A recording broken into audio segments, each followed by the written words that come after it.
Hello, you're watching World Talks on TVP World. My name is Sascha Fahrbach. French politics has been reshaped after far-right politician Marine Le Pen has cleared to run in the 2027 presidential election, despite her conviction for misusing European Parliament funds, reigniting a campaign that many had expected Jordan Bardella to lead. As President Emmanuel Macron uses his annual Bastille Day address to warn against rising nationalism, while calling for healthy patriotism, tension is turning to whether France is entering a new political chapter or reopening old divisions. And joining us now to discuss it further is Andrzej Byrt, former Polish ambassador to Germany and France. Welcome back to the studio, Mr. Ambassador. Hello, good morning. So if we're looking at the events of the past days, Marine Le Pen now in the running, is this a comeback for her at her party, or will it be more of a Pyrrhic victory? I think that was, she's in a point which is very important for her ambitions, political ambitions, not only for herself, but also for her father, the late Mr. Le Pen. But I think she won't let his new, I would say, political supporter, Jordan Bardella, to replace her. And as a matter of fact, she did say that after the sentence she got on the 7th of July, which allowed her to start to run in the forthcoming elections, presidential elections next year, she won't let herself to lose this, maybe a last opportunity. So we'll be facing probably Marine Le Pen in the next phase of preparations for the elections to come.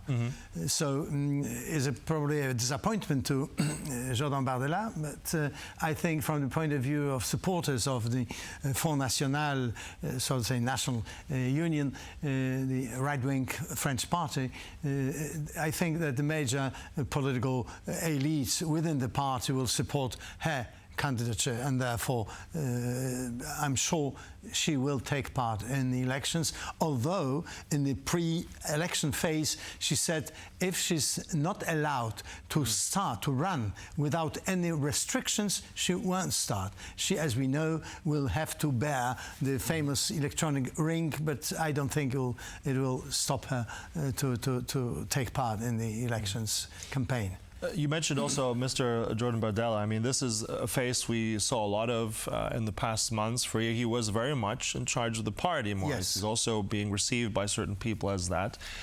There's an interesting picture that's been circulating at a campaign event where they were both together attending. I think a journalist asked him what his views are of now his mentor running, and I think his response was, it's neither relief nor disappointment. So when you hear something like this, I mean, he's the protege, but how much of a liability may he become? Is there going to be a clash between these two individuals? No, I don't think so. He did accept earlier, and he was very outspoken in this new role, to be a loyal follower of his lady boss, which means Marine Le Pen. So I think maybe he's not satisfied, but nonetheless he will be a good follower in the sense that he will take the responsibility, which as I understand, Marine Le Pen have already designed to present to him, that mean the job of her potential, if she wins the elections, her prime minister. We know that the role of prime minister in France is different than, say, in normal republic formats in Europe or elsewhere, but he'll be playing the role of follower, although he was a kind of a big support, particularly in this strata of French society, which look forward or look in the future from the point of view of a young generation. She's now 30-year-old. He is, Bardella, 30-year-old politician, young politician, whereas Marine Le Pen, 57, so there's a one generation of difference, and from this we have different points of view, that's clear. But I think that Bardella, in the last actions he had to take as chief of his party, when Le Pen had been stopped to play this role because of the sentence she got on the base of the, I would say, misappropriation of European funds. But now I understand that this role, the leader and her follower, will be accepted by him eventually. Also, in terms of, one thing that is very clear, day-to-day politics in Europe right now, it's very much about defense. There's massive amounts of rearming happening, more being spent on the military. France, an integral part of that. Also, that connection with Poland has strengthened with that treaty of Nancy. More cooperation on defense. Let's put a scenario. It could be President Le Pen next year. How does that dynamic change? Do those security arrangements fall away? What is her view on Ukraine? What is her view on defense? Number one is that France had been following for years, decades as a matter of fact, the policy of its own national strong defense sector, both in terms of strategy, let's say the philosophy, as well as hardware, the production. And the French defense industry, as a matter of fact, it's probably one of the strongest in Europe, if not the strongest, together with Germany. So Marine Le Pen is following the same idea. She won't be giving up, so to say, so far developed methods of cooperation with French industry.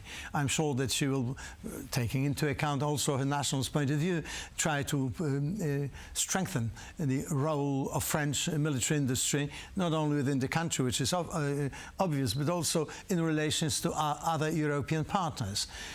The other problem which we have to face is that there is a connection with Russia and with political leader Putin.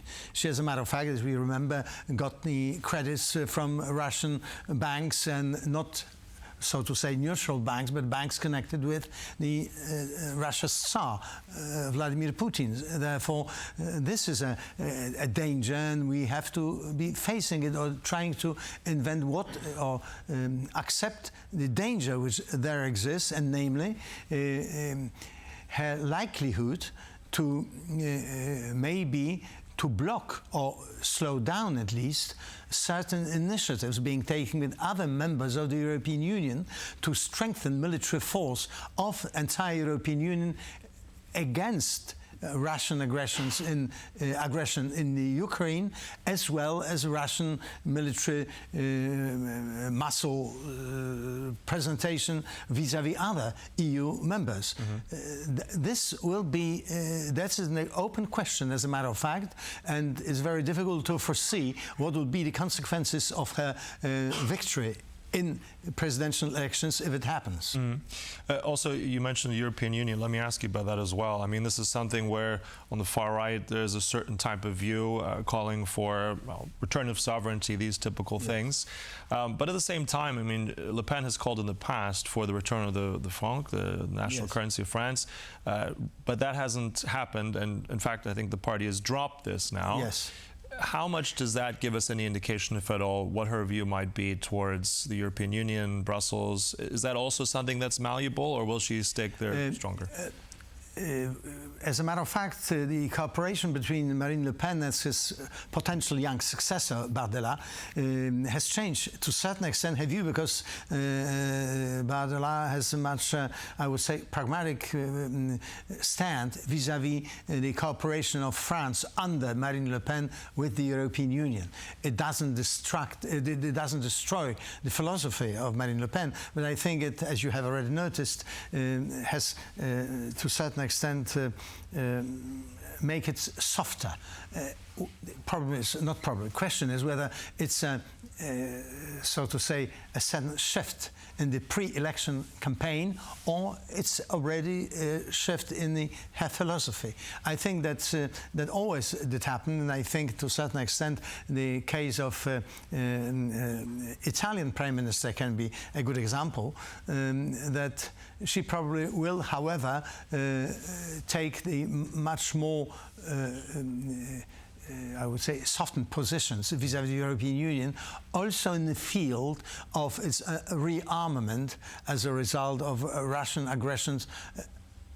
I use aggressions in plural because they've made different inroads into not only Ukraine but also vis-à-vis individual countries from within the European Union. So however, what will be her attitude in case if, not I'm saying so, in case she is president next year, we'll be facing quite a number of question marks, but I think her stand, her official position will soften and will take into account much more European interests, also those of France, because if the European Union, however, under Marine Le Pen follows the general policy of continuing with restriction, even if softened, then she will be trying, as a strong nationalist, to put forward interests of France, and what it means that France have to be very active industrially, plus also militarily, in order to make use of their big potential military capacities. Yeah, and I think, as you said, for national interest, she will not give up strengthening of France's position within the European Union. Interesting. So, as you said, the campaign is one thing, how one governs, that's another, yes. but we'll still have an intense campaign ahead. But thanks so much for coming in. Appreciate the insights. That was the former ambassador Andrzej Byrt there joining us today. Thank you. Thank you. And thank you for watching World Talks, but stay right here on TVP World for more. Goodbye.